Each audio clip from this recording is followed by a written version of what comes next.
safety of the White House, as he does several times a week and hundreds of times a year. But a presidential trip is never routine. Any visit outside the White House requires hundreds of people, thousands of hours, and enough communication and security equipment to outfit an army. Since the president travels constantly, the Secret Service is always a step ahead, preparing, what they call advancing, several sites at a time. This team is advancing Baton Rouge, while other teams are on the ground advancing sites in Texas, Connecticut, Pennsylvania, and Ohio. Everywhere the president goes, the security bubble goes too. Every trip the president makes is a challenge. And for us, it's game day every time he leaves the White House property. It's our Super Bowl. The Secret Service has 5 days to secure this site. The arena at Louisiana State University, where President Bush will deliver the commencement address. For the advance team, it's a challenging site to control, with over 14,000 seats and more than 100 entrances. The protective measures start at the arena, but will expand outwards to include the university and even hundreds of miles beyond the city of Baton Rouge. The preparation is mind-boggling. The security advance begins here with Kim Tate, special agent in charge of the New Orleans field office.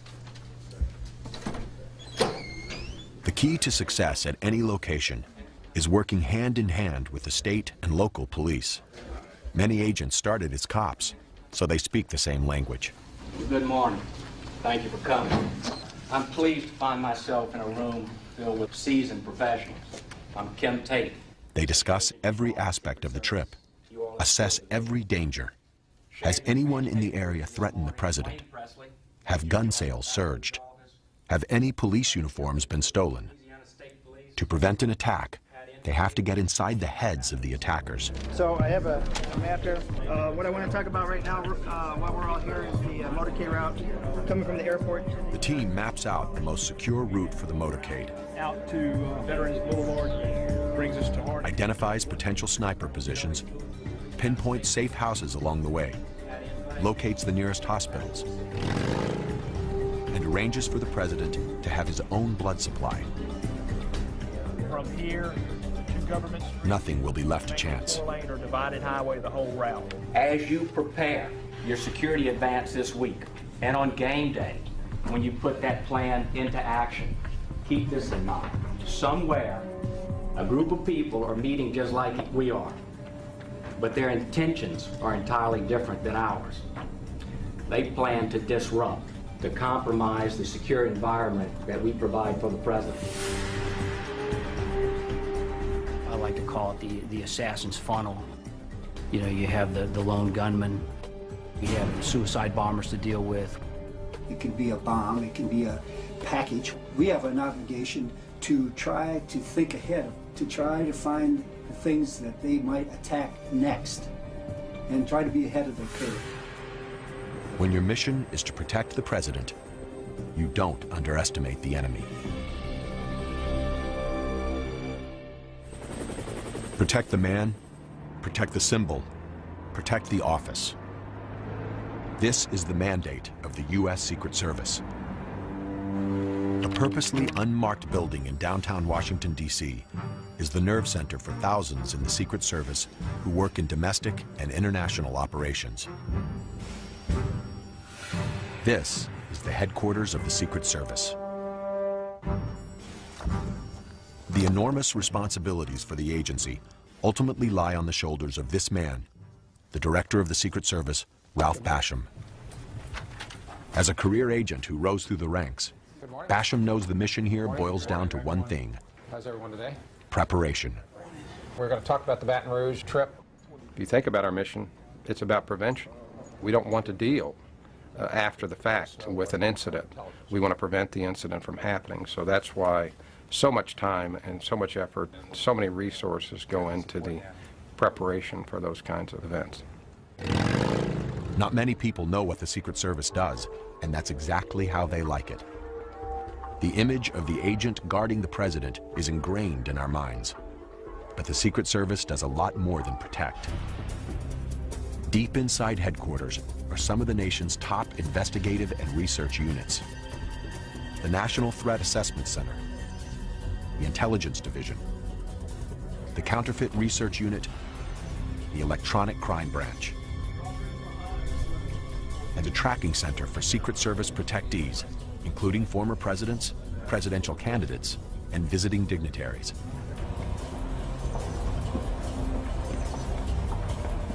And then there's a room that hums with information so sensitive that its location can never be revealed.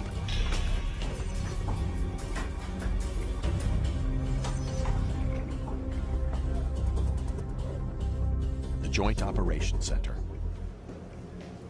This is where the Secret Service tracks the movements of the president, the first family, and the vice president, and where the most important residence in the United States is under constant surveillance. Every entrance, every approach, even the air around the White House is monitored 24 hours a day.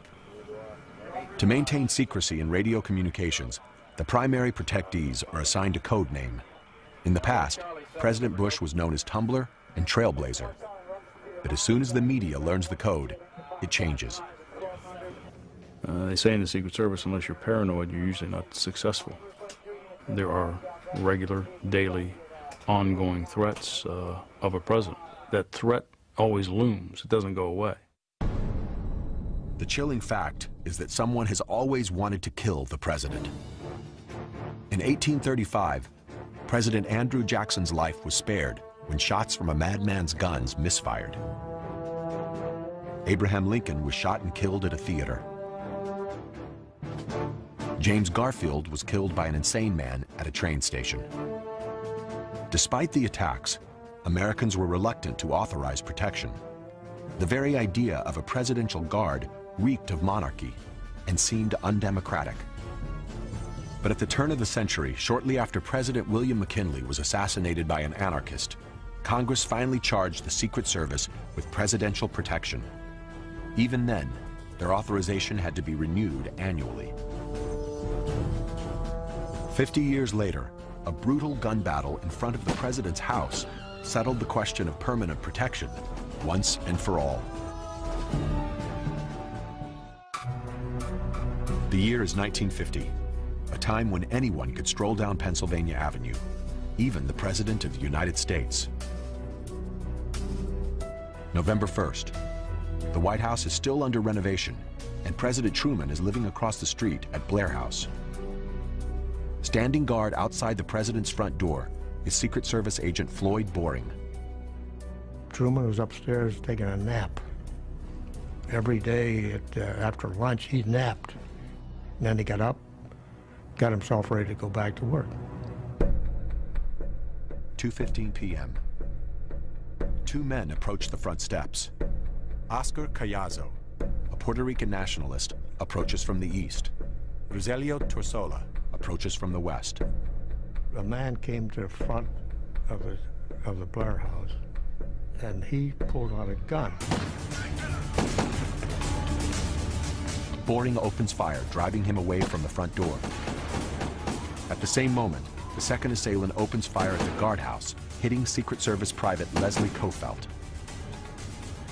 Kofelt, badly wounded, struggles to his feet, takes aim, and shoots the second assailant. Torsello had been shot through the ears, right one ear right out the other. They died right on the spot. 27 shots were fired during the violent gun battle. 3 hit Leslie Kofelt. He died later that night, the first Secret Service officer to be killed by an assassin. Outraged by the brazen daylight attack, Congress sent President Truman a bill that would give him permanent protection. Pen in hand, he said, "It's wonderful to know that the work of protecting me has, at last, become legal." The bloody shootout meant that the days of an easily accessible president were gone. The threat of violence would force him to step away from the people who had elected him, toward the well-armed safety of the agents. It's T-4, 4 days until the president arrives. The Secret Service advance team sets up a command center in an undisclosed hotel suite. The room is completely transformed. The beds are removed. Secure phones are brought in. There will be no room service, and the room will not be cleaned. We'll just play with it. Right. You can make almost, we'll tweak it. Thank you. We're going to have 5,200 people coming in. Bob's asked for all the information to be finalized for tomorrow. The site where the president will give his speech is a vast arena. Site advance agent Lawrence Tucker and supervisor Tom McCarthy go over the security plans. We're looking at approximately between 13,000 and 14,000 people in here on the ground level and up. Only through the eyes of a Secret Service agent can an empty arena seem so ominous. A monster at 74,000 square feet. Where could the threat come from? So where is that? Assailants could slip in through any of the 130 entrances, pose as a graduate in any of the 14,000 seats. And mags are going to be set up on the far end? The mags will be set up on this end, sir. A sniper could hide in the catwalks above or in air ducts in the floor below. 5 or 6 posts up top and 2 on the catwalk. Potted plants could conceal bombs. So could seat pads on the 850 chairs on the floor. The task is daunting. Sounds good. This is a pretty huge undertaking. You're going to have, over 13,000 people in this venue. Especially for a venue this size, you got to make sure that the whole outer perimeter is taken care of. Everybody has to be on the same sheet of music.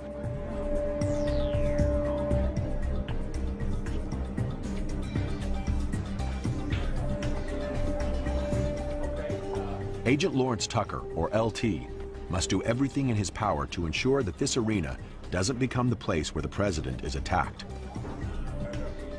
LT is a member of the Presidential Protective Division, or PPD, a group of agents who have risen through the ranks and earned the assignment to protect the president. They stand at the president's shoulder. They are the shield. It's an honor, but a potentially deadly one. The area around the president is known in the business as the kill zone. To thwart an assassin, LT must think like an assassin. From the adjoining building, he and his team can get an aerial look at the arena and see where their plan is vulnerable. We'll have someone just the other side of this tower watching those stairs that are coming down. Right. And then we'll have someone watching that loading dock, plus the 2 on the buildings that'll be able to see the whole area right there. That'll secure the arrival location pretty good. Okay. Fine with me. Okay. Good. Back at the command center, LT pinpoints and eliminates site threats. But protecting the president is far bigger than securing any one event. In Washington, a global threat analysis is always underway. This is the threat on the president's life. He's dead, okay? I want to blow up the White House and the Capitol building. At headquarters, specialists assess the constant stream of threats made against the president. The Secret Service won't say how many threats are made, only that every threat is investigated. Yes, if I'm woken up at 3:30 in the morning again, I'll assassinate President Clinton. These recordings usually come from the agency's intelligence division, collected from calls into the White House, local police, and radio and television stations. Well, most of the time the recordings come in, there's a lot of noise on it. So first we try and remove the noise as much as possible without damaging the voice. And I'm going to blow up the president and I'm going to kill him. So you guys can have a fun time there because we're going to kill him. Schwartz listens for features in the caller's voice, accent, dialect, or speech defects. We're going to kill him. Any nuance that may help to set the voice apart and identify it. I want to blow up the White House and the Capitol building. Who is threatening the president? He's dead, okay? The answer is never simple. History has shown us that assassins come in all shapes and forms. We've had them from young men all the way to women that were grandmothers who have actually made attempts to assassinate our protectees. So every threat is taken very seriously. Agents are also trained to distinguish between those that make threats and those who can carry them out. We now teach our agents, look at how someone's organized or not. Do they have the capacity to travel? Do they have the capacity to obtain weapons? We'll go through the questions several times. Keep your feet flat on the floor, eyes straight ahead. If an agent thinks someone is dangerous, they may bring them in for questioning. Did you write any of those threatening letters? No.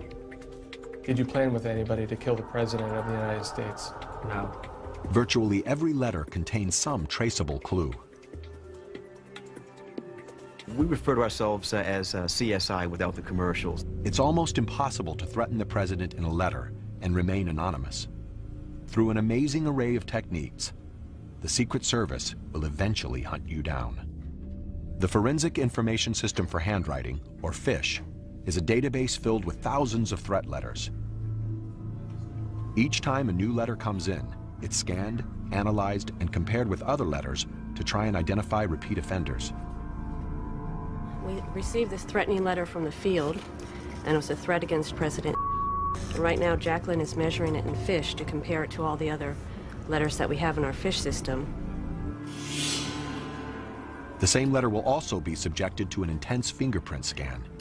Once a print is imported from the threat letter, a database searches the millions of prints to find the best matches. Fingerprints, palm prints, and even foot and toe prints. Even the ink and the paper can be traced. The Secret Service has the largest collection of inks in the world, nearly 8,000, dating from the turn of the century and collected from around the world. Chemical analysis of the paper can reveal how it was processed, even the kind of trees used to make it. This is the end of the line for the threat letter. Here, the procedure will ultimately destroy the evidence. The letter is put into a chemical bath, which reveals remnants of the author's DNA. The residue will turn a purplish color. Latent fingerprints and any grease or oils are now exposed. The clues gleaned from all the labs are combined to create a profile of a potential suspect. We may not get a match in terms of an identity, but we're able to say that the letter written in Boston 2 years ago matches the one written in Phoenix that we just got in. So we know we have the same person appearing, and that's a great investigative lead for us. Imminent threats are quickly relayed to field agents, like the team in Louisiana. Here, there are just 3 days to go before the President arrives. They've scouted the site. Now they refine their plan. Good evening, everybody. Let's get this done. We have 3 days out before game day. Everybody should know where they need to be. Just remember all your paperwork and everything that needs to be turned in. We're going to go over some administrative stuff now, and then we'll key in on the technical stuff. No one has ever been privy to the security plans of the Secret Service, and no one ever will.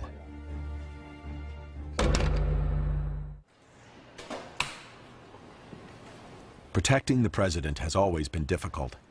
In 2001, events conspired to dramatically increase the danger. September 11th started as a pretty routine day for me. I got in about 7 o'clock, and I got a call from the duty desk, and they were briefing me that we were getting intelligence that there was a potential hijacking. So we activated the crisis center. Deep inside headquarters in a top-secret room, managers and directors began to assess the nature of the hijacking. The first plane hit, I believe, the north towers of the World Trade Center at about 8:45. I thought and hoped that it was an accident, but when the second one hit, we knew that it wasn't. To some agents, it seemed that someone was trying to decapitate the U.S. government. We activated our continuity of government plan, and we deployed agents to locate and remain with anyone in the line of succession. Secret Service protection now extended to the Speaker of the House, the President pro tempore of the Senate, and the Secretary of State. One of the first things we do, obviously, is to locate all of our protectees from the President on down. Not only for the President and the Vice President, but for their families, for former presidents, for foreign dignitaries or heads of state who may be in this country. What's important for us is that we have a plan. If you don't have a plan, the game's over before you begin. In a state of emergency, the Secret Service's plan is to get every protectee to a secure site. We got calls that there appeared to be a plane headed for the White House, and we had immediately called the Vice President's detail. There was no time for chit-chat, no time for, you know, will you come with us? I mean, they just took him. Vice President Cheney said, my feet never touched the floor. Meanwhile, the president wanted to get back to Washington. We agreed that coming back to Washington was not a good decision. So there was discussion on Air Force One between the agent in charge, the president, the vice president, the director of the Secret Service was involved in several conversations, and the National Security Advisor as to what actions would take place. With Washington and New York in a state of chaos, the Secret Service put the president aboard Air Force One, the one place where they controlled all the variables. There was a very deliberate mood in here. There was a lot of determination and focus on the part of everyone in here to do their job, something that we had trained for and planned for, but had hoped would never happen. And we were watching on television as the towers collapsed.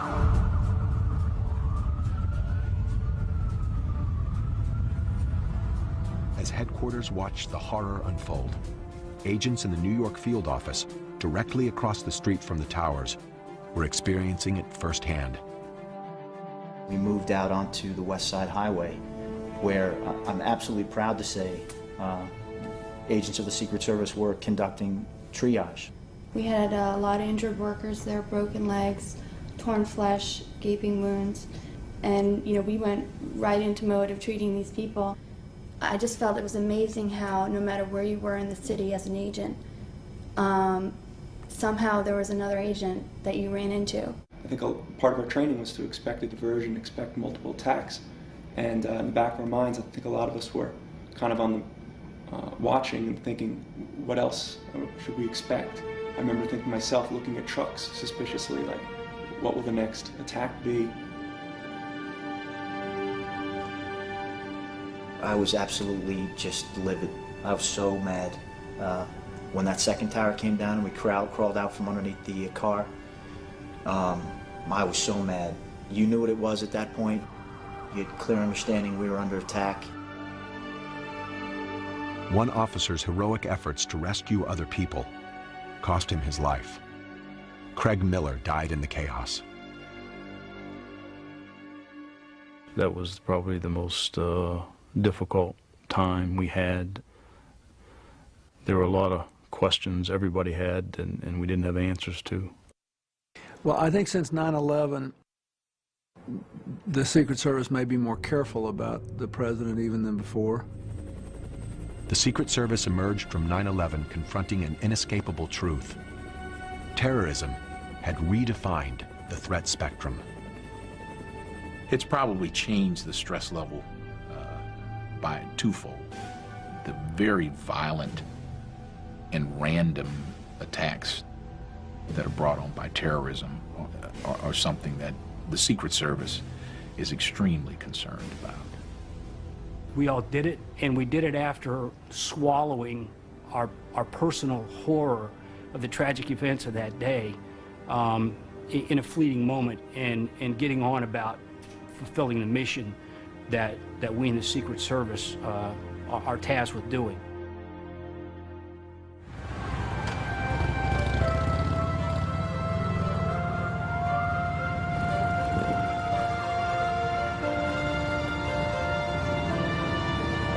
The presidential motorcade is on the move. A trip to an event in town. They've driven the route hundreds of times. The bubble advances through familiar territory. But familiar never means risk-free.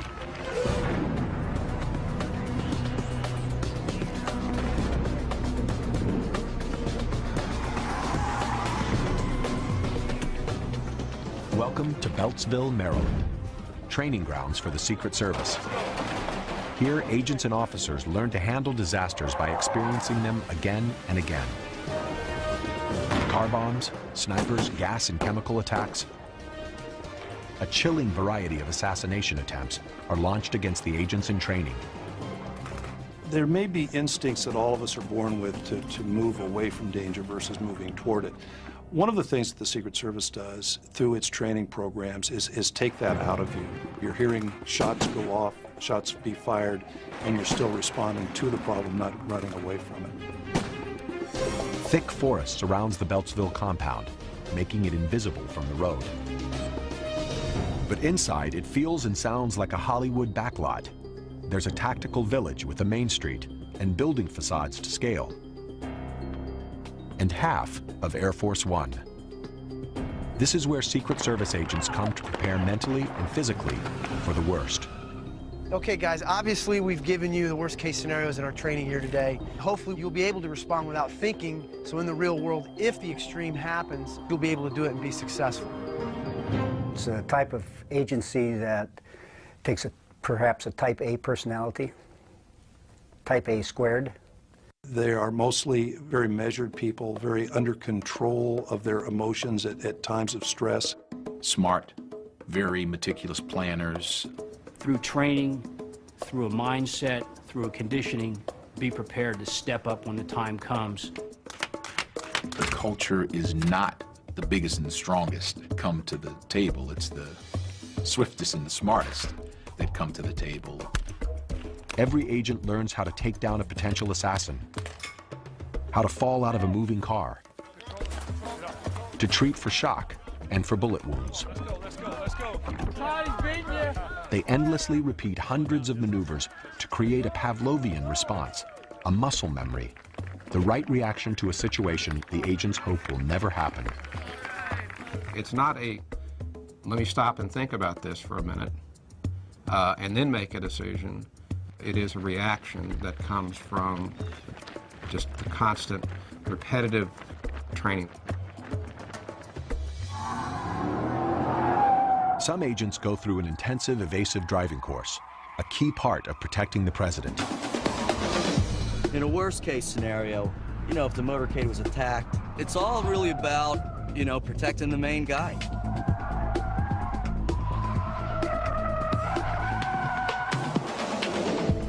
These agents are practicing the J-turn, a tire-screeching pivot with a tight stop and an immediate change in direction.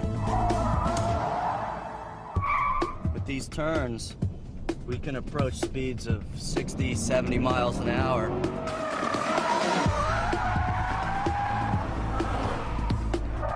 They practice in Camaros, but they'll use their skills on the real thing, Suburbans and limos that weigh much more. Well, they call me Super Dave. They think I'm a little crazy out here. I like to go as fast as the car can go all the time. And I'll be the guy that experiments. Like, if they want to experiment with something, I'm all for trying it. Muzzle straight up, 2 hands on the weapon. For agents who work closest to a protectee, training is even more intense and demanding. Their standard weapon is a .357 semi-automatic pistol. Other weapons of choice include the M16 and the MP5 submachine gun. Shoots will be your final facing. Shooting side. The Secret Service requires each agent to qualify with a firearm every month. Because they may be called upon to open fire in a crowd or from a moving vehicle, agents must learn rapid, accurate firing. And the training never stops. Agents on presidential details must return to sharpen their skills 2 weeks out of every 8. Worthy of trust and confidence, commitment and dedication, attention to detail. And that is instilled from the first day that an agent becomes a member of the organization. You plan for the unexpected because you only get one shot. Either you're trusted or you're not. In a basement garage in New York, a different kind of training is underway. These agents are preparing not to protect the president, but to protect the lifeblood of our economy, the U.S. currency. There's a good possibility that we encounter these 2 guys today, that they're packing as well. Everybody wear your vest. Vests are not an option, all right? 2 weeks ago, agents in the New York office broke up a ring of Eastern European counterfeiters. Today, the Secret Service squad is heading out to recreate the bust for training purposes. Most people don't know that more than half of the entire Secret Service staff is dedicated to investigating counterfeit currency and electronic fraud. I think a lot of it has to do with the fact that the public doesn't really know what we do. I think they're under the premise that we all fly around in capes and that we're bulletproof and that we're part of some secret association with a secret handshake. When you think of the Secret Service, you think of protecting the president and the vice president, and no one realizes that we do a lot more. The Secret Service was created in 1865 to stop counterfeiters. At the end of the Civil War, counterfeit money was so rampant that it posed a serious threat to the nation's banking system. As much as 1/2 of the nation's money supply was fake. The Secret Service's mission was to restore public confidence in the country's money. The work was considered so sensitive, the identity of the agents was kept completely secret, and a name with an instant mystique was born.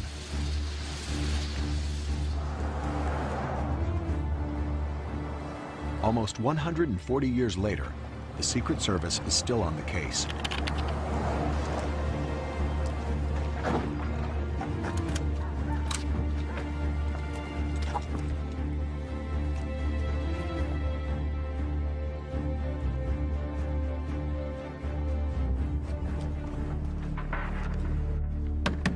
Police with a search warrant, open up! Police, open up! Please, get down, clear, I'm square. When the agents broke through the door 2 weeks ago, the counterfeiters had left the site and the cash. Oh yeah, that's the money. Like we got it. There it is. Get some more pictures of us. If they hadn't been busted, $500,000, all fake paper, could have made it to the street. Money, yeah. Very nice, very nice.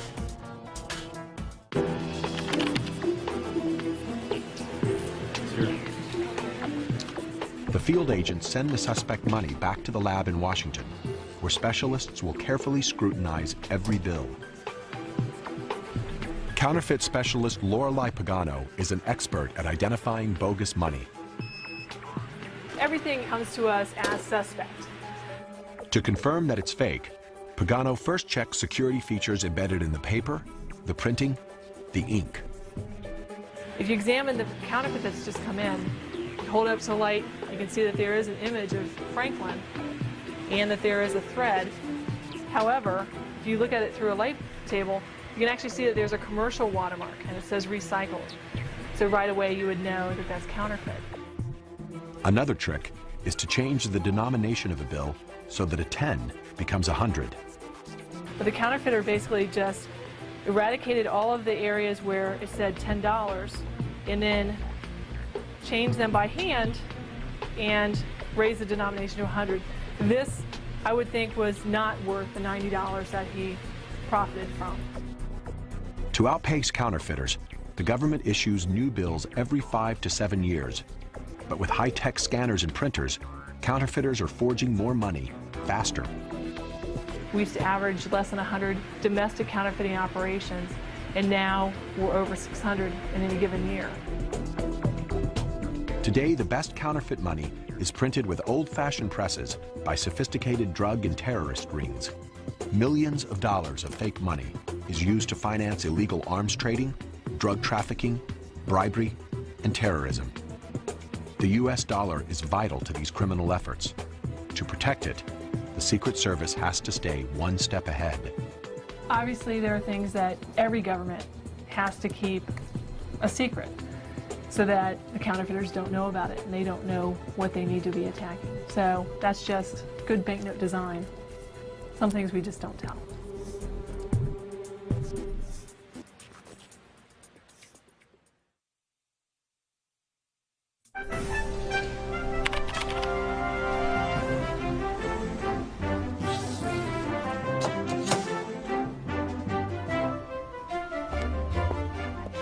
In an undisclosed location, Agent Ken Valentine cleans and polishes the president's car. This James Bond invention is affectionately known as the Beast. I'll tell you that the car has two limitations as far as we're concerned. It doesn't fly and it doesn't float. The agents protect information about the car with the same tenacity that they protect the president. How thick are the doors on the car? The thickness of the doors is a matter that we're not prepared to discuss. What kind of armor does it have? Well, I'll tell you the armor is state of the art, but beyond that, I'm not at liberty to discuss the armor or the capabilities of the armor. Is it bomb-proof? Is it bulletproof? It's very capable. What kind of security measures are there in the car? I'm not at liberty to discuss the security measures other than to say that it's a very capable vehicle. The details of the Beast may be classified, but like other armored cars, it probably features a remote starter with bomb detector, a self-healing fuel tank, supplemental oxygen, and wheel inserts that allow the limo to drive even when the tires are shot out.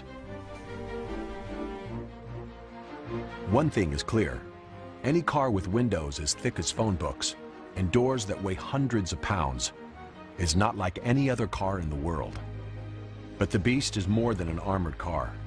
It is the response to a nightmare, an event that shook the world and changed the Secret Service forever. President Kennedy loved people, loved to be around people.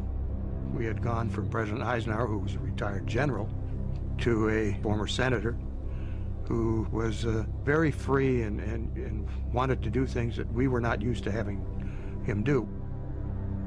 We went from the hotel to the airport and flew from Fort Worth to Dallas in Air Force One. And there was a large crowd at the airport in Dallas. November 1963. President and Mrs. Kennedy are in Texas to rally support for the next presidential election. Their two-day trip includes a motorcade through Dallas. Clint Hill is assigned to protect Mrs. Kennedy. He is stationed on the runners of the follow-up car, directly behind the presidential limousine. Along the way, there were large crowds. We stopped a couple times to permit the people to shake hands with the president.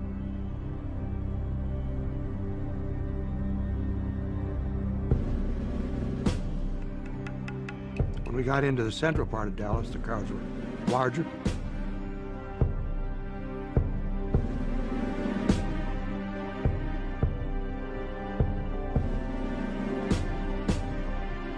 As we proceeded down through the center of Dallas, on occasion I would move from the follow-up car up to the back of the presidential limousine.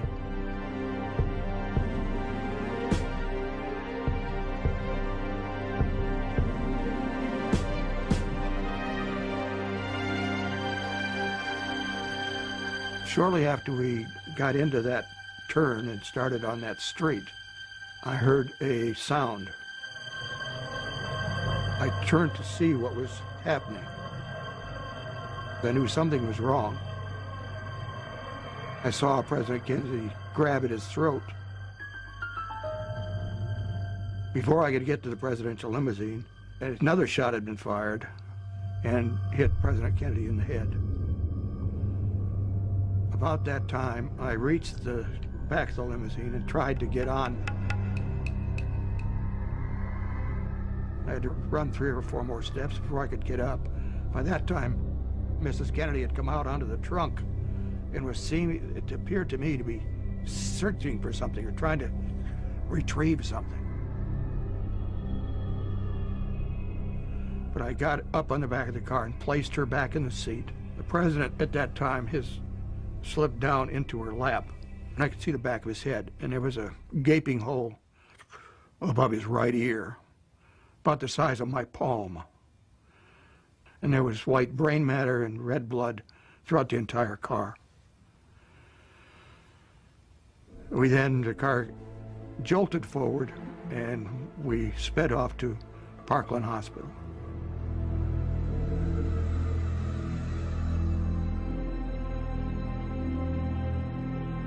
as a stunned nation struggled with the enormous tragedy of a young president's murder. The Secret Service couldn't stop to mourn. They quickly moved to protect the new president. But the assassination shook the organization to its base and left the agents on the detail devastated. It was our responsibility to protect the president, and we failed to do so. Anytime that you have a job to do and you don't do it, you've failed. The failure to protect Kennedy forced the Secret Service to ask difficult questions. Should the president be allowed to ride in an open car? Should motorcade routes be published in advance? And should those routes follow paths where the president could be an easy mark? Whatever the answers, things would never change for Clint Hill. It's something that will never go away. I still have nightmares about it. It bothered me from that point on, and it got progressively worse. Eventually, that's the reason I retired, is that the doctors finally told me that you just can't go on. Unfortunately, that particular day, all the advantages went to the shooter. The assassination is still a defining moment, not only for the agency, but for every agent who has ever taken the oath. You don't think about your wife or your children or your own life. Your whole focus is to save the president. And I'm sure that's what went through Clint's head as he bolted to that car, barely making it, but he got back there, and because it was too late. And we're all different from that. I mean, we're just different from having lived through it. If eternity has to remember me for something that was that tragic, I just couldn't live with myself. So, you know, my philosophy was, it won't happen on my watch. It can't happen on my watch because I can't live with it. The assassination forced the Secret Service to rethink protection. Training was completely revamped. The number of agents jumped dramatically, and the service developed state-of-the-art threat assessment abilities. Riding in an open car would become the rare exception to the rule. The car would become armored and sealed, a rolling fortress, the very embodiment of the protective bubble.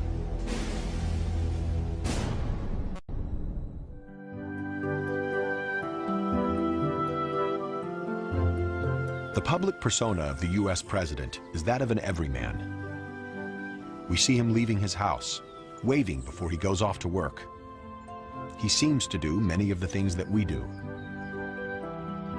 He doesn't rule from a palace or an ivory tower. He isn't surrounded by a presidential guard. He appears to move about freely. But he is only free within the bubble, and even there he is constantly covered. When the president crosses the White House lawn, Secret Service counter-snipers are poised on the rooftops. The emergency response team is concealed in the bushes. The Secret Service's Uniform Division has a highly visible presence patrolling and guarding every access point. Together, these protective units maintain a nearly impenetrable cordon around the White House. Outside the White House, the risks increase. So do potential conflicts between White House staff and the Secret Service.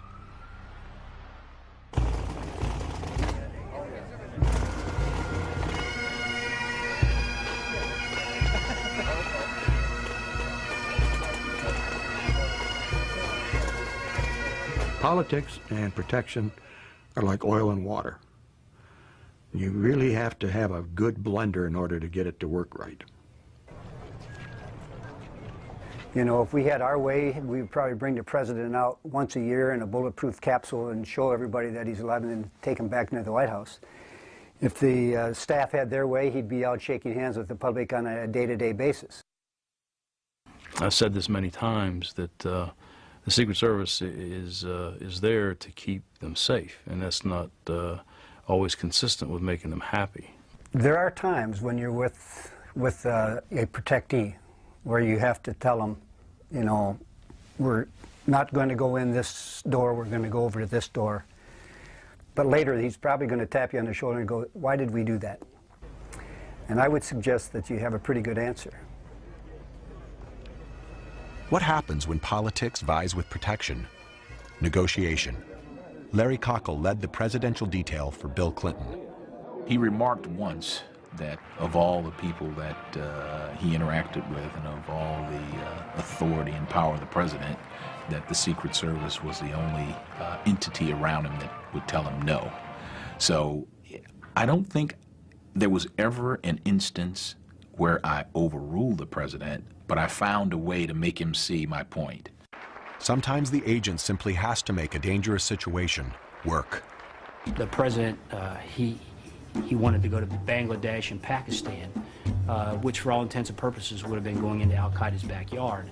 I had to actually prepare to try to talk him out of going, but at the same time, I had to prepare to take him there in the event that he wasn't going to take my advice. We went down to Cartagena when a lot of people were saying, don't go down there. The drug warlords are out of control at Cartagena in Colombia. And I said, we got the Secret Service. I'm not going to worry about that. Now, the president, more than any other time, is in a cocoon. The problem of a president being more and more isolated from mainstream America and from the way people live and the way they think is a problem that eventually we may come to regret, in the sense that it went too far. It's hard to say that any measure to keep a president safe goes too far, but just think about it. It's a necessary evil to have 24-hour protection. It's a necessary evil to plan and meticulously orchestrate travel to ensure that nothing goes wrong. It's a high-stakes game. Preparation for that high-stakes game has reached a dramatic stage at the Baton Rouge airport. It's T-2 and counting. 2 days until the president arrives, and the invasion has begun. The Secret Service arrives in force. 2 Air Force C-141 cargo planes packed with tons of equipment and enough manpower to staff a small army have landed. Inside, every imaginable security tool. Metal detectors and communications equipment. K-9 bomb sniffers and their handlers. Armored motorcade cars. Some of these cases may contain a variety of weapons, but the Secret Service will neither confirm nor deny this. And out of the belly of the plane comes the beast. 2 of them, 1 for backup.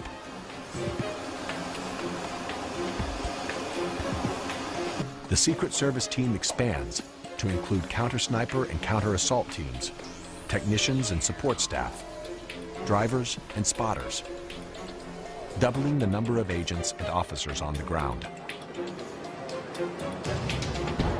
Secret Service strategy is to meet any threat with overwhelming force. Prior to the arrival, the motorcade is going to stage in this general area over here. Supervising Agent Tom McCarthy begins to nail down the security plan at the airport location. The president's going to depart off the plane, meet his greeters at the bottom of the steps. When we travel with the president around the world, we have to be sure that he is as safe anywhere in this country or anywhere in this world as he would be at the White House. We bring this bubble and we make sure that he's safe. The scope of presidential protection is unlike anything else. But one other person whose protection approaches this level is the presidential candidate. Candidates had always lived outside the bubble until a deadly attack in 1968. American troops and American Marines. June 5th, 1968. Presidential candidate Robert F. Kennedy has just pulled off a dramatic primary victory in California.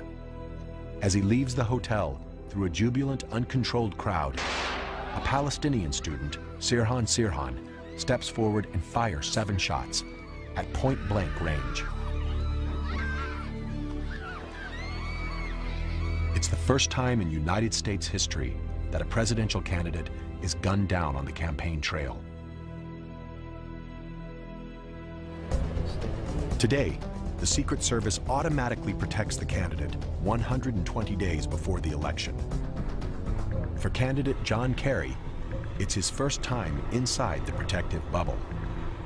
You don't notice it, except if you have to just walk to the drugstore or go do something totally normal. It's, I guess, just part of the business. It does feel a little bit restrictive, but you know that they're there because it's a dangerous world, and they're there to protect you. For the agents, the stark memory of Robert Kennedy's assassination is a constant reminder of the dangers that may lie ahead. I think there's a number of incidents that keep us motivated when we go out on the campaign trail.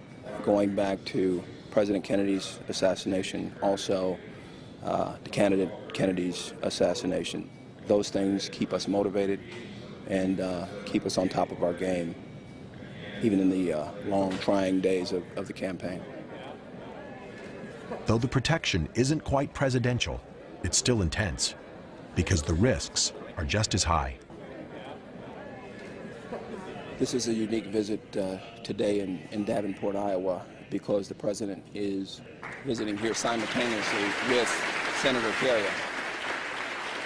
What happens when not one, but two Secret Service bubbles hit the same town at once? In Davenport, local authorities were stretched, and local bank robbers had a field day, knocking off 3 banks. The whole point of the campaign for any candidate is to connect with the crowd. The agents have to balance the candidate's desire to be in the crowd with the safety measures needed to keep him alive. During his speech, Kerry appears to be out in the open with no visible barrier, but the platform is surrounded by bulletproof armor. What the crowd sees is a campaign banner. Agents take positions at the sides of the stage, and a Suburban stands by to whisk Kerry away if there's trouble. But the candidate can't worry about trouble. He has to work the crowd, and often the only thing between him and the crowd is the agent. Every protectee is different. They have their own mannerisms and expectations, and we're able to adapt to those and adapt the security methodology around that. In the months leading up to the election, the Secret Service must adapt to Kerry's style, and Kerry must learn to live in the shadow of protection. I spend a lot of time on rope lines. I talk to people. I dive into the crowd. If you want to meet with people and you want to go out and get in a room and have them ask you questions, there's every way in the world to do it. I do it every day. But Kerry is not the only one adapting to full-time security. His family has to adjust too. The whole thing is an intrusion on their lives. It's hard. I mean, we all sat down and I asked them. I didn't do it just, you know, willy-nilly. And there are different attitudes among different members of the family about it. And I think everybody's sort of accepted that even though it is an intrusion, they're willing to do it. If the candidate is elected to office, he must take what comes with it, and so does his family. When Dad became president in August, all of a sudden, you know, like, boom, our life changed overnight.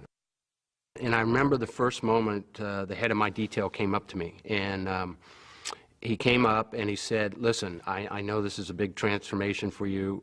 We're not here to be your parents. We're not here to tell you what to do, what not to do. We're here to make sure you don't get kidnapped, shot, killed, held for ransom. Mrs. Clinton received numerous death threats. We had some person who basically was, I think, stalking Chelsea Clinton. These incidents were never reported and never talked about, and we never let this information out. It was not our job to discuss it. There were special times when the president and Chelsea were together, when it was really important that Chelsea not experience this very heavy security presence. So those times we would give him space. They were really good about trying to be flexible. Sometimes Chelsea and I would walk downtown in Washington and go to a bookstore or something like that. But I tried to give them enough notice so that they could prepare. I felt that on occasion, giving into the security requirements did isolate me from the public. after a man with an assault weapon shot up the White House. The Secret Service asked me to stop running on the mall.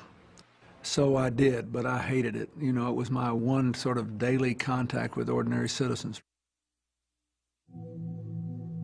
There are times when life inside the bubble is claustrophobic.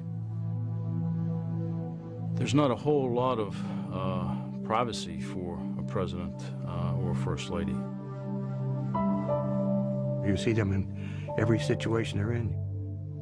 You see them when they get up in the morning, when they go to bed at night. You see them when they're happy, you see them when they're sad. So you see them under every situation possible.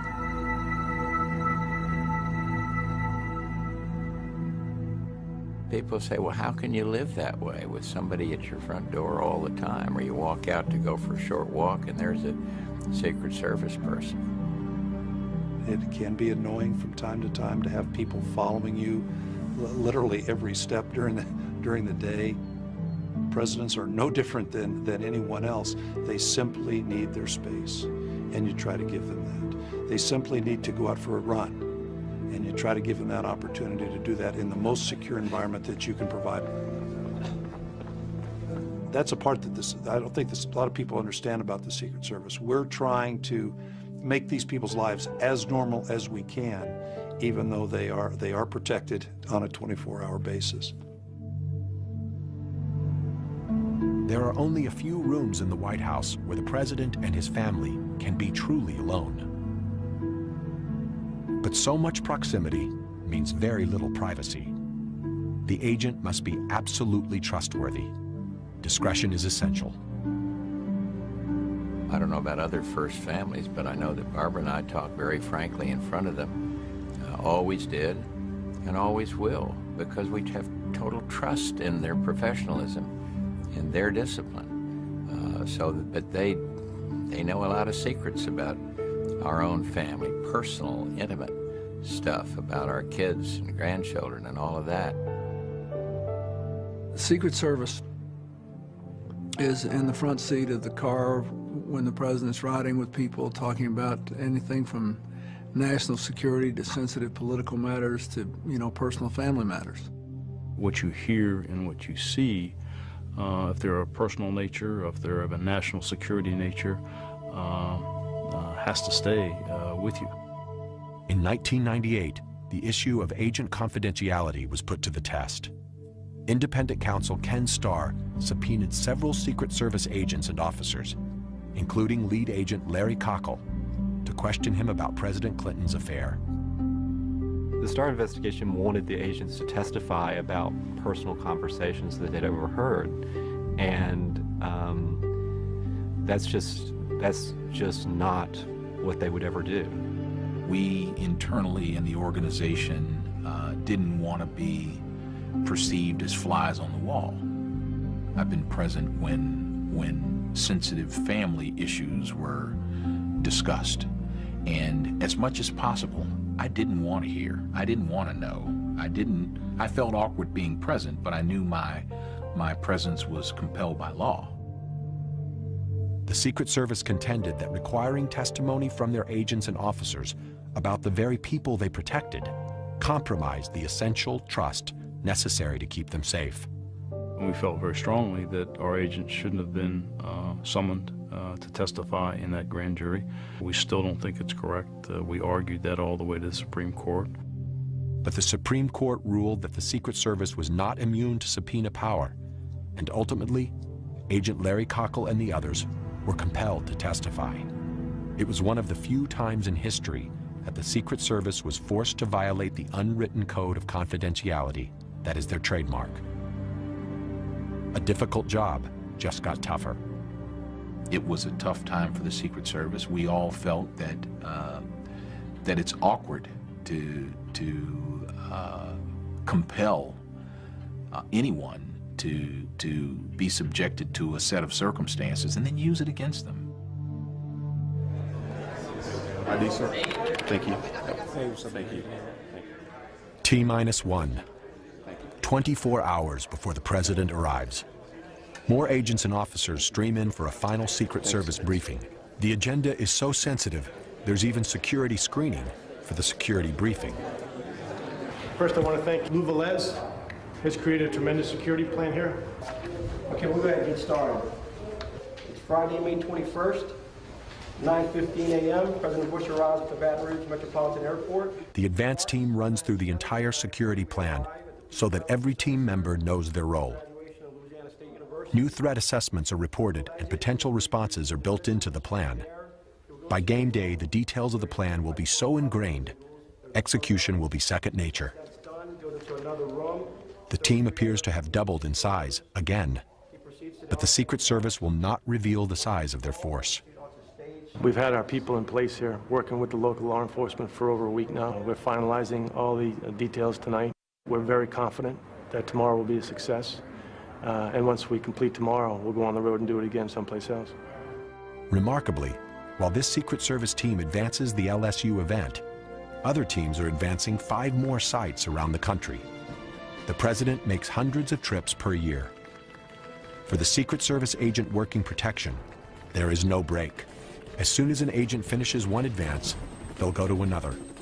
It's not a job for them, it's a way of life for them. It's a lot about being patriotic, and it's a lot about doing the right thing. It's not all 007.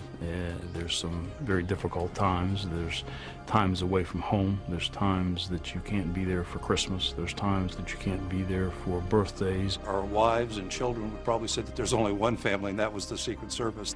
At the time, I didn't understand how stressful it was. I would say during the time I was in charge of President Clinton's detail, I can't remember a night that I had more than 3 hours of continuous sleep. To limit the toll, agents generally work no more than 5 years on the presidential detail. It takes a great deal of concentration to continuously do what you have to do. But you never know what's around the corner. Everybody burns out. No one maintains an edge constantly. There's a great support network amongst the agents, and I think we all watched each other to ensure that the stress didn't overtake us, that we paid attention to friends and colleagues working around us. There is a brotherhood among agents. You're bonded to those guys forever. It's one for all and all for one kind of situation. You live together, you eat together, you sleep together, you work side by side. These are people I literally grew up with. They're like childhood friends, if you will. There's nothing I wouldn't do for them. At the same time, I know there's nothing they wouldn't do for me. Agents need that kind of support, especially during presidential campaign season. Campaigns are unpredictable and largely unscripted. Working protection in this environment is one of the most stressful jobs they do. Some of the toughest challenges are unannounced stops, instances where the candidate decides to get off the bus and the schedule and meet the people. On these off-the-record stops, known as OTRs, the agents have no choice but to follow the candidate. In a campaign, there's no way of screening every individual that comes out to greet the candidate. When he decides to go out and press the flesh, the agents can't stand in front of him. They have to be to the side, so he's exposed. In August of 2004, candidate Kerry's bus makes several unannounced stops between Davenport, Iowa, and Hannibal, Missouri.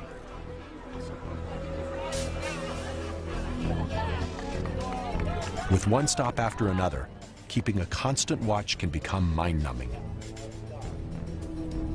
You work around complacency by keeping your focus, keeping your eye on the ball. We trained agents to understand that the things that might seem mundane or routine could very quickly turn to tragic or challenging. You have to maintain that focus, and there can be no distraction, and that all comes down to discipline. We pride ourselves on anticipating potentially anything that could occur and then preparing for it. Hold them on the other side of the question table. You can't drop your guard. You can't stop looking. Sir, take your hands out of your pockets. At every location, the Secret Service will ask people to show their hands to make sure no weapons are concealed. To the agents, even a pen is potentially dangerous. Sir, can you take your hands out of your pocket? Thank you. You know, you can scan a crowd quite rapidly and pick out somebody that's acting strange, dressed differently. You're looking for the unusual. Maybe just doing some strange thing that catches your attention. An unannounced stop is still something that is allowed. I don't know how the Secret Service could prevent it. But at that moment, the stress level goes way up. You never know who might be there. You never know what might happen. And you watch them, and they're looking at the hands, they're looking through the crowd. Nice to see you. Yes, yes, yeah. Oh, your baby. And you just see it in their eyes, and you see it in their body movements. This is a high point of stress. This is the most dangerous point. September 5th, 1975. President Gerald Ford has just finished a speech and is on his way to the California State Capitol building. His motorcade is waiting. But it's a beautiful day. The Capitol building is just across a park, and President Ford spontaneously decides to walk. Agent Larry Buendorf is working on President Ford's protective detail. He walked out of the hotel, and there was a crowd that was across the park at the time that was cheering for him, and he decided to walk. So this creates a lot of tension within the agents themselves, because we're now going into an environment that is not controlled. We don't like to do that. You got the media, they're running with their cameras. We're trying to watch the president, watch the crowd. People started shaking hands, and you know, sometimes they hold on too long, and so you're very busy trying to keep the crowd away, and there's so much going on. I'm shaking hands with a lot of people, and I noticed a lady in a very vivid red dress sort of walking with me as I was walking toward the Capitol. And all of a sudden, I went to shake hands. I see a hand coming up with a gun. And I'm thinking at the time, I'm going for this. And I stepped in front of the president. Squeaky Fromm was pulling back on the slide. I hit it, stopped the slide, pulled the gun away, pulled it up to my chest. She's screaming. I've got the gun and I've got her, and I'm not letting go. So I just push her away from the president. The president's going one direction, I'm going the other direction, and she tries to run, and I pulled her back. She goes down the ground, I pull out my cuffs, I cuff her. I yelled out to the agents covered him, they were gone. How could the agents have predicted that Lynette Squeaky Fromm, a member of the Manson family, would be waiting for the president on a route he wasn't certain to take? What she was doing in the park, who knows? What she's doing with a .45 strapped to her leg, who knows? But she decided at that moment to make a statement. I happened to be looking in the right place at the right time and did the right thing. Agents always have to be alert. They've got to be watching for that person in the crowd that's acting alone. Larry Buendorf's instincts saved Gerald Ford's life. Do you think back at it? A lot. You do. You think about it a lot. Because you know how close it could have been and how it might have changed history if it hadn't gone down the way it went down. Astonishingly, just 17 days later, it happens again. September 22nd, 1975. White House photographer David Hume Kennerly is waiting with the press pool for President Ford to exit the St. Francis Hotel. I went out and looked at this crowd on the other side of the street, and I just thought I got such a bad feeling from it, like this sense of dread, really. When President Ford came out of the St. Francis Hotel, I have a picture of him waving to the crowd. And then the shot was fired, and you could see him wincing. I was shot at by Sarah Jane Moore, who was across the street. Thank goodness a Marine standing next to her saw her in the process and hit her hand, and the shot went above me. Secret Service jammed me into the back of the limousine. And they were all kind of laying on top of him as they're driving off back to the airport. After a couple of minutes, Ford says, "That gunshot didn't get me, but I'm going to be crushed to death under you guys. This is an armor-plated car. Get off of me." With the quick succession of attacks, the Secret Service reflexively tightened their hold. I know that President Ford was really angry about the 2 attempts on his life. And he was angry that he knew it would further insulate him from the public. The Secret Service wanted him to stay in the Oval Office after those incidents. And Dad said, you know, the president cannot be held hostage in the White House. And he made it very clear that after both the Squeaky Fromme and the Sarah Jane Moore situation, he was going to go out and continue to be in the public's eye because he didn't want the American people to think in any way that a president of the United States could be held hostage because of attempted assassination.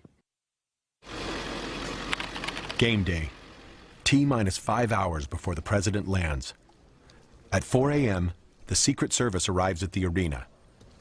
LSU may own the building, but today it belongs to the Secret Service. Basic. Here. Morgan. Here. The team gears up, knowing they have one chance to get it right. Smith. Here. Each agent is wired into a restricted radio network, impervious to eavesdropping, and linked to the temporary command center. Wallish. Here. Johnson. Here. Every agent will know where the president is at all times. Everybody all set? Okay. Game face on, the agents enter the arena.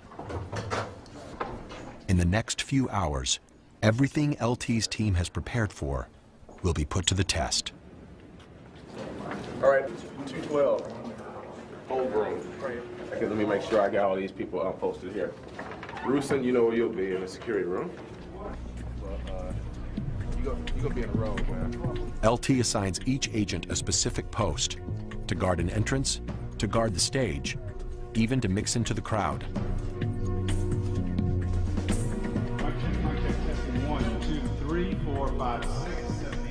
At T-minus 3 hours, the Secret Service hold on the arena begins to tighten. 1, 2, 3, 4, 5, 6. They now execute a comprehensive search for bombs and weapons, called a sweep. Ladies and gentlemen, the President of the United States.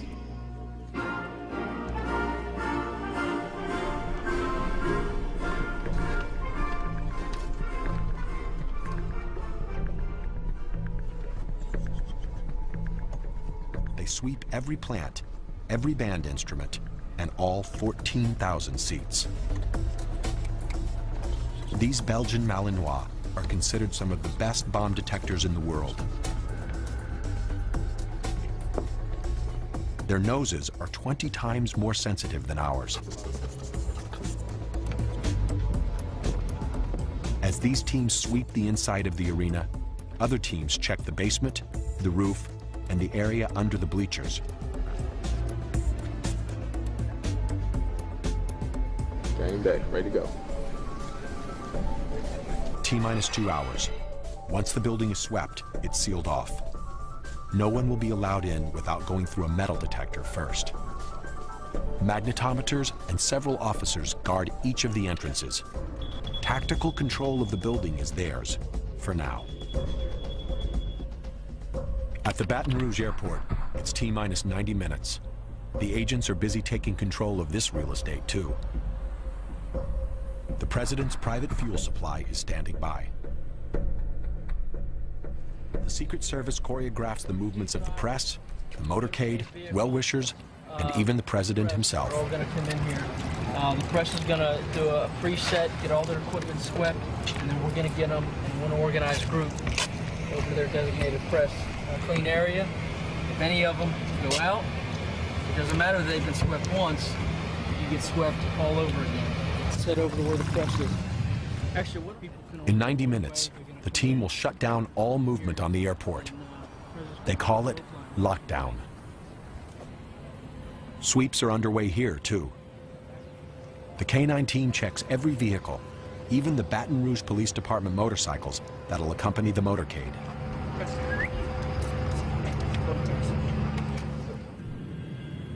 T-minus 15 minutes until the president arrives. The Secret Service counter-sniper team stands ready. At T-minus 5 minutes, the Baton Rouge airport is temporarily closed. Only Air Force One is clear to approach. On the ground, anything or anyone that moves will get immediate attention from the counter-sniper teams. Their measures may seem extreme, but the agents know that history has a violent way of repeating itself. It was a very routine trip from the White House to the Washington Hilton Hotel. The president gave a speech to the Building Trades Union. He left about 2:27 p.m. that day, and we were walking toward the car. When the president came out of the door and started to his limousine, and some of us began to shout at him. Remember the lady behind me saying, "Mr. Reagan, Mr. President." And just about 6 or 7 feet from the open door, I heard 2 quick shots and then 4 more.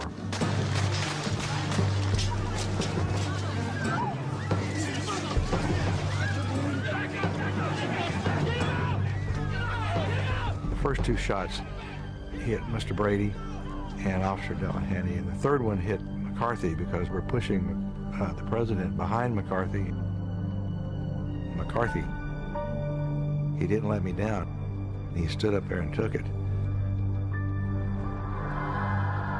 And as that was happening, another agent literally went right over top of me and my camera, right down onto Hinckley. It was just an amazing thing. Give me a squad, Parks! Move back into the car! What I remember vividly is Parks grabbing the president, taking his head, carefully, quickly putting it down and pushing him into the limo. As we know now, a bullet struck the rim of the door, ricocheted into President Reagan. But at that moment, no one knew that. The door was shut, the feet were thrown in. At that moment, I yelled for the driver to leave quickly. Get out of the way! You don't know whether it's an organized attack. You don't know whether it's a decapitation strike. There's a lot of things you don't know. As the limo speeds toward the White House, Agent Jerry Parr searches President Reagan for gunshot wounds. Everything looks okay until the president starts spitting up bright, frothy blood. In that instant, Parr makes the decision of his life. I knew from my training that this meant some kind of a lung injury, and I just said, we got to take him to the hospital. Parr orders the limo to change direction, and it races toward the hospital.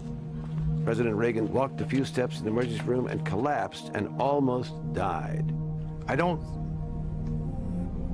play up myself on this simply because Tim McCarthy made a heroic gesture in standing up. Everybody's shot down and McCarthy's the only one standing up. Agent Tim McCarthy did what every agent hopes he'll never have to do. Using his body as a shield, he turned into the line of fire. He took a bullet for the president.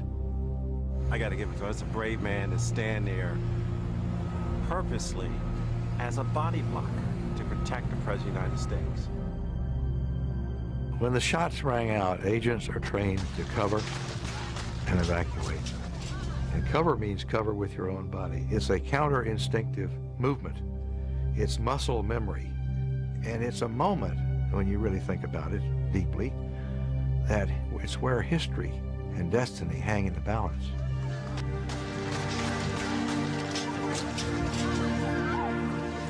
It's where all your training and truth come together in that one moment. Fortunately, no one died that day. The president, Agent McCarthy, and Officer Delahanty all recovered. But Reagan Press Secretary James Brady was severely wounded and permanently disabled. So what did the Secret Service do for Ronald Reagan that day? Well, they didn't prevent John Hinckley from shooting him. The rules were such that civilians, without having been checked by a magnetometer, could be right there on the line, and one of them had a gun. But once the shots came, they performed brilliantly. and they saved the president's life. The assassination attempt forced the Secret Service to ratchet up protective measures even more. They plan for the worst and hope for the best. That's what they do every time they take the president out. Prepare for the worst, hope for the best.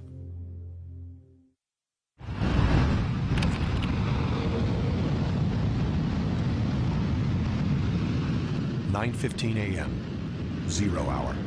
The enormous preparation is over. It's game on.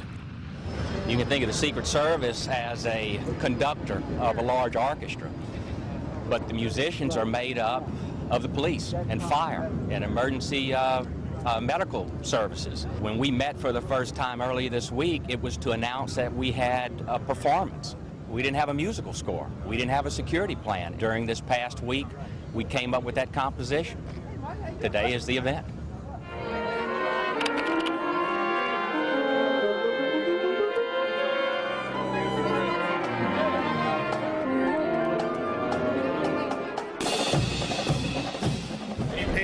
Cell phones, electronic devices, bags, and purses. Please place them here on the table. At the arena, the once-in-a-lifetime day for the graduates and their families begins with a thorough search. Thank you. Officers will screen every one of the thousands of participants. Pagers, keys, cell phones, and electronic devices. Please place them on the table. They scan intently for weapons, explosives, even remote control devices.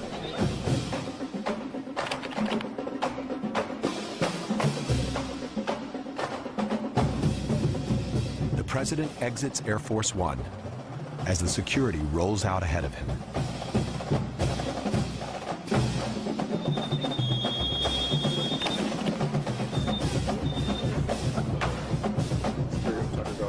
Secret Service agents and officers are literally everywhere. If they do their job well, the heavy security will feel invisible. The graduation will take center stage. They dress to blend in with the crowd, their suits tailored to conceal the weapon each one carries.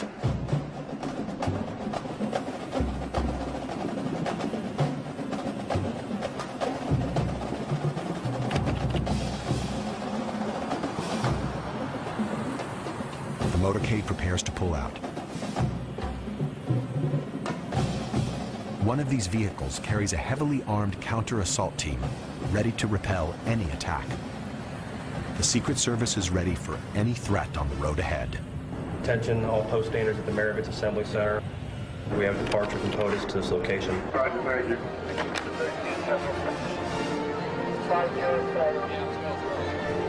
POTUS, shorthand for President of the United States, is T-minus 10 minutes away.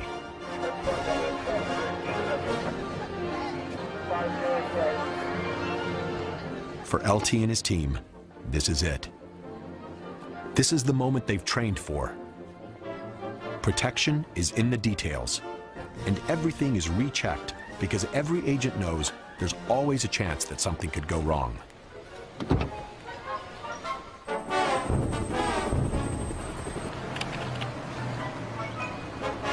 The beast arrives, right on schedule, to the minute.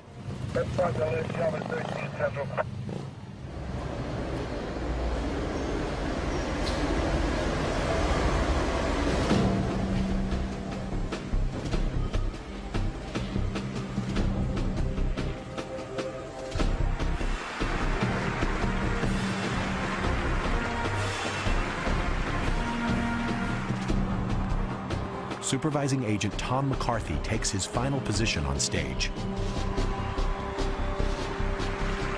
He'll be the agent closest to the president.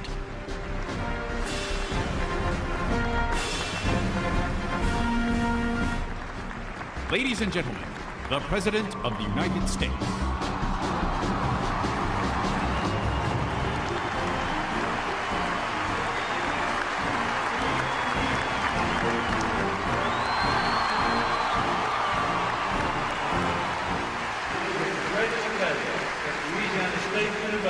Presents you the honorary degree, Doctor of Science.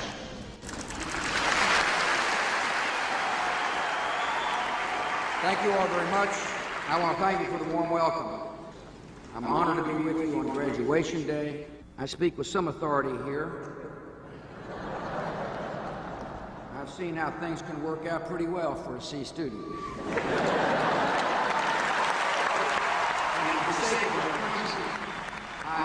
While the president gives his speech, the agents live in a parallel world, a world of intense vigilance. Each agent plays a role in securing the 360-degree safety zone. They scan for the individual who does not fit in, who is doing something different. We will defend freedom and security of this nation, whatever it takes. I see witnesses and ideas of young Americans. I have confidence in you and your generation. I wish you all the best. I thank you for letting me share this today. I'm proud to be a member of your class. Congratulations.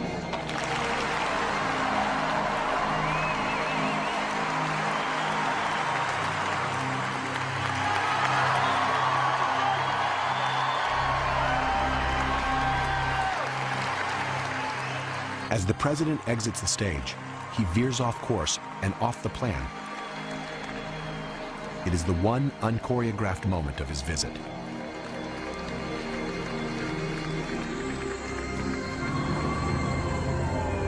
Then the ranks close, and he is in the cocoon again and on his way back to the airport. But for the agents, it still isn't over. On the tarmac, a crowd of 300 wait to see the president off. They look like a spontaneous group, but they are not. They have all been invited and screened. They are temporary guests inside the bubble. Sure.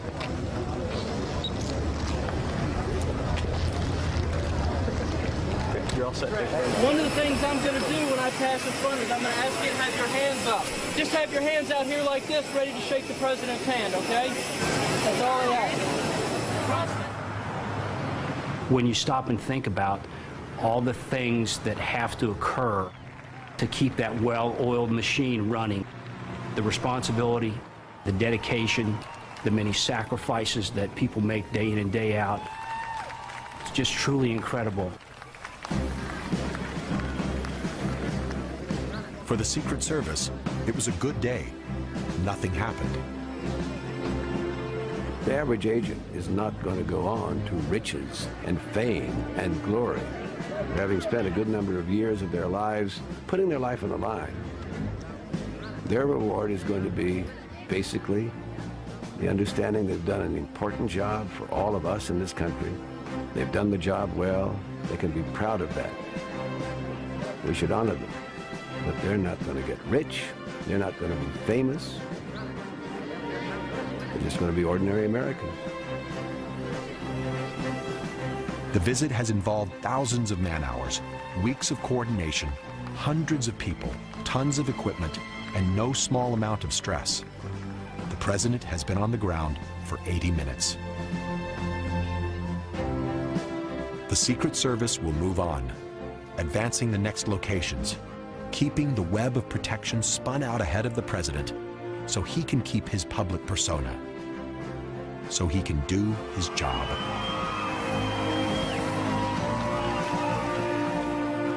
It was an incredible experience. It was an opportunity, it was an honor. Of all the things that I could have chosen to pursue in my life, I'm glad I had the opportunity to serve in the Secret Service. The things that I've witnessed as a part of history have been incredible. I wouldn't change it. I'd do it again.